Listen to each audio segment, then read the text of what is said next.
Assalamualaikum students, how are you? I hope you will be fine. Students, today I will teach you English B grammar work, page number 73. Topic is distributive pronouns. Definition: a distributive pronoun is a pronoun which denotes persons or things of a group separately. Examples: each, either, neither, etc. इसमें number 1 पर example है each of the girls is intelligent. Next number 2 पर example है either of these roads leads to railway station. Next number 3 पर example है neither of them can cook.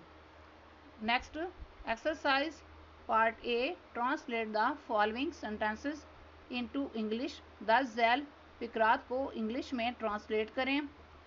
इसमें number 1 पर sentence है खेल के मैदान में कुछ लड़के हैं। इस सेंटेंस को इंग्लिश में इस तरह ट्रांसलेट किया जाएगा, there are some boys in the playground. Next number 2 पर सेंटेंस है मेज पर कुछ किताबें हैं।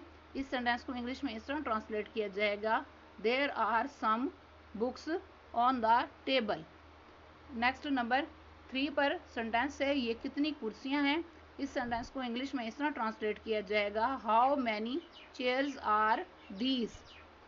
नेक्स्ट नंबर 4 पर सेंटेंस है तुम्हारी किताब कहाँ है।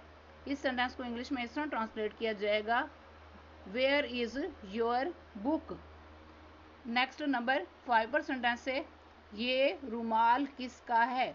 इस सेंटेंस को इंग्लिश में इस तरह ट्रांसलेट किया जाएगा, whose handkerchief is this. Next number 6 पर सेंटेंस है ये शर्ट मेरी है। इस सेंटेंस को इंग्लिश में इस तरह ट्रांसलेट किया जाएगा, this shirt is mine. Next number 7 पर सेंटेंस है ये घर हमारा है। इस सेंटेंस को इंग्लिश में इस तरह ट्रांसलेट किया जाएगा, this house is ours. Next number 8 पर सेंटेंस है ये रुपए उसके हैं। इस सेंटेंस को इंग्लिश में इस तरह ट्रांसलेट किया जाएगा, दीज रुपीज आर हर्ज। नेक्स्ट नंबर 9 पर सेंटेंस है ये कुर्सी उसकी है, यानी ये कुर्सी उस लड़की की है। इस सेंटेंस को इंग्लिश में इस तरह ट्रांसलेट किया जाएगा, दिस चेयर इज हर्ज। नेक्स्ट नंबर 10 पर सेंटेंस है मैंने एक सांप देखा जो तैर रहा था। इस सेंटेंस को इंग्लिश में इस तरह ट्रांसलेट किया जाएगा, I saw a snake which was swimming. Next number 11 पर सेंटेंस है यही वो लड़का है जो हमेशा सच बोलता है। इस सेंटेंस को इंग्लिश में इस तरह ट्रांसलेट किया जाएगा, this is the boy who always speaks the truth. Next number 12 पर सेंटेंस है मैं खुद स्कूल गया।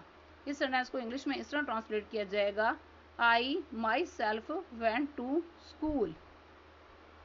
नेक्स्ट नंबर 13 पर सेंटेंस है हमने अपनी गुड़ियों की खुद कंघी की।